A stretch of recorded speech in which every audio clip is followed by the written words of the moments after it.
You know, the strongest memory about My Hero Academia is when I saw a cosplay event, where cosplayers make photo gathering with the same characters. And if you take any other title, there's like 10 different popular characters who cosplayers do. It's main character, charismatic one, villains, but on this event there were every Deku's classmate, and there was 10 plus by each. And we're talking not about villains and others. So today we're gonna talk about My Hero Academia anime, cause the final season is here. Of course we talk about the author, about the manga, and only then we hit the anime, cause there is 8 seasons by the way. Hey, it's Matty, don't forget to smash the like button, drop a comment and subscribe to our channel for more anime and manga content like this. Let's dive in.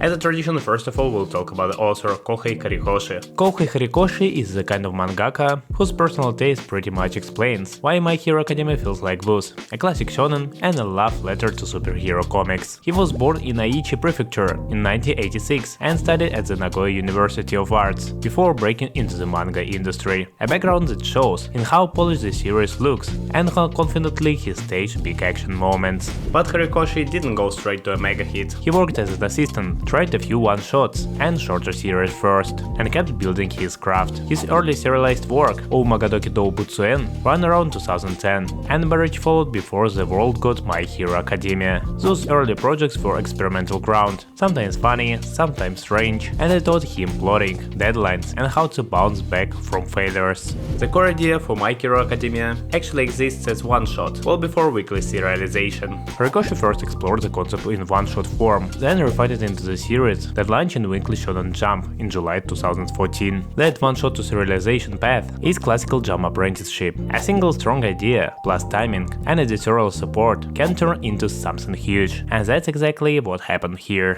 One of the clearest threads in his interviews is the influence of Western superhero comics. Horikoshi had said he grew up loving American comics. Spider-Man in particular left a mark, and that inspiration shows in how he names characters, designs costumes, and frames hero versus villain questions. Still, he mixes that love with Jump shonen DNA. You get Marvel DC aesthetics on the surface, but the story's emotional core and pacing are pure Jump. There are a few creative choices that fans keep coming back to. Horikoshi has mentioned he planned deep backstories for many elements, like the past users of One for All, and that he made deliberate calls about what to show and what to leave mysterious. He is also famous for working insanely hard, under tight weekly schedules, which helps explain both the monumental heights of certain chapters and occasional uneven stretches. The hustle behind the senses is real. Finally, and that's the part I personally find interesting, Horikoshi never stopped iterating. Even after the manga long run ended, the final collected volume added dozens of new pages, an epilogue that shifted how some readers felt about the ending, that will exist to revisit and refine, shows a creator who treats the work and the fans seriously. He's not just dropping final and walking away, he's shaping the legacy.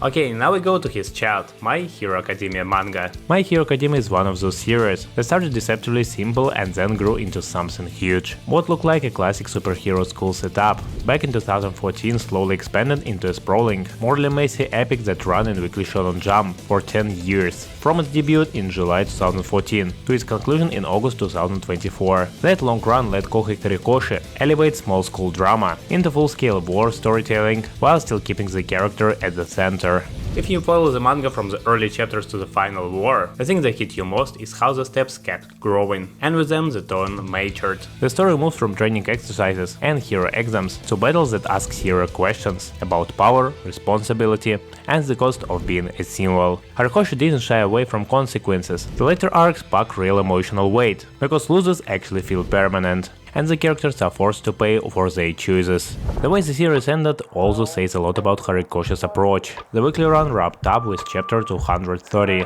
in August 2024, and then the franchise closed out its collected run, with a final Tokobon volume released in December 2024. That last volume didn't just reprint the final, it concluded dozens of extra pages of new material, an epilogue that expands and softens the original ending, and give readers a more reflective close on what comes after the war. Those extra pages change how a lot of readers felt about the final, making it feel more complete. What I found interesting as a reader is how Horikoshi balanced spectacle with small human moments right up until the end. Even amid giant set pieces and ideological confrontations, the manga kept returning to quiet senses, classmates checking in on one another, simply domestic beats, and short, telling panels that reveals how people rebuild. The contrast massive anime-ready battles next to tiny moments of reconstruction is what made the final chapters land for me. But what doesn't land is the final plot. This meme is so true. The reaction to the ending was mixed, and that's worth mentioning honestly. Some fans loved the expanded epilogue and the emotional closure it's offered, while others wished for different choices or more time on certain threads. I think both reactions are valid. This was a property that means a lot to a lot of people, and when something that big ends, debates are inevitable. What's important is that Horikoshi cared enough to add new material and give the series a definitive, reflective bookend. Finally, and this is the point I always came back to, My Hero Academia succeeds because Horikoshi allowed the series grows with its readers. The humor, the rivalry, and the heroic mature together, and the final feels like the natural endpoint of that growth. Whatever you love every choice or argue with the epilogue online, the series' scale, character work, and willingness to ask tough questions about heroes left a real mark on modern shonen. That's why the manga will stick around as one of the defining superhero stories of this generation. Now we go to the 8th season of anime adaptation. Yeah, that was a long way of a big story. Season 1 hit like a punch of pure shonen adrenaline. It introduced the world, the rules, and the characters so clearly that every episode felt like the start of something huge. What sold me immediately was the craft behind it. Studio Bones brought crazy energy to the action, Kenji Nakasate's direction kept the beats tight, and Yuki Hayashi's scores make the big moments feel enormous, while still nailing the smaller emotional senses. The character works, thanks to Yoshihiko's Himakoshi design, means every face and expression reads instantly, so even quick senses lands. As an adaptation, Season 1 covers the opening arcs of the manga, the entrance exam, queer application test, battle trial, and the intense UCG arc, where the series first shown its teeth. The UCG sequence, villains breaking in, All Might facing off against Nomu, and the class forced to confront real danger, is the moment the show proves it can switch from feel-good underdog story to genuinely high-stakes hero drama. The pacing and tone balance are what makes Season 1 memorable for me. It mixes Izuku earnest, awkward beginnings with breathless action and a surprising amount of heart. By the time the final hits, you're invested in the classmates, the teachers, and what heroism actually means in this world. Critics and fans noticed the energy too. The season was widely praised for its thrilling first impression and strong character hooks. For me, Season 1 isn't just nostalgia, it's the blueprint. It shows how to introduce a huge cast, establish a world, and deliver emotional payoff, all while keeping the audience excited for more. That's why those first 13 episodes still stand out whenever I go back to the series.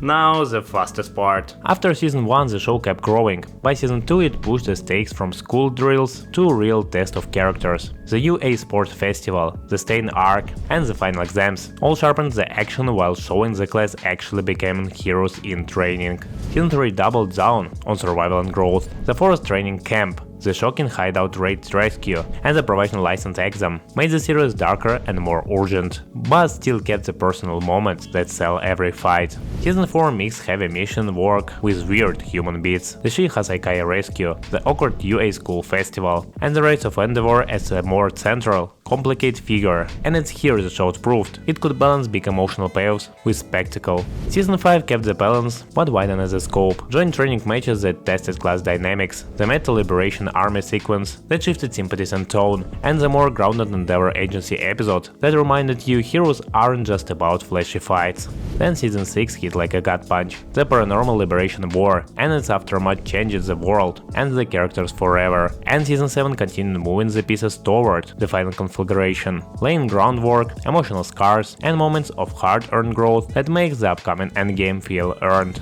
This season aren't just escalation for spectacle's sake, they're the shows that teaching us that every win has a price, and that's what made watching from Season 2 to 7 feel like a real journey.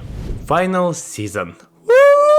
Season 8 felt like the series finally putting everything on the table. The final war and the epilogue pushed every character into pay or perish moments, and watching it I kept thinking about how much Horikoshi stacked on the line. My reaction was mixed in the best way. I love the sheer scale and the big, risky choices that show makes. The animation and stacking turned several senses into jaw-dropping set pieces, but I also felt the endings for some characters landed in a ways that would split people. Those final beats are raw and bittersweet, and I can see see why some readers felt closure, while others wanted different payoffs. Reading through discussions, there is a clear split. A lot of people are grateful for the decade-long ride and the emotional closure, while a vocal group was disappointed by specific narrative choices in the final and the epilogue. Personally, I fall somewhere between. I respect the ambition and the humanity of the final, even if a few thread didn't resolve even if a few thread doesn't resolve exactly how I might have imagined. So for me, Season 8 is a powerful, sometimes messy farewell. It tries to honor the series, themes about sacrifice, legacy, and what it means to be a hero, and it hits deeply in moments. I don't think everyone will agree with every choice, but watching it I felt like a long story was being close with real emotional gravity, and for that alone I'm glad I saw the all way through. Yeah, that's the end of the video. That's the part when you drop your opinion on My Hero Academia final season. Write in the comments. And of course don't forget to like this video and subscribe to our channel for more anime and manga content like this. Thanks for watching, that was Matty. See you soon.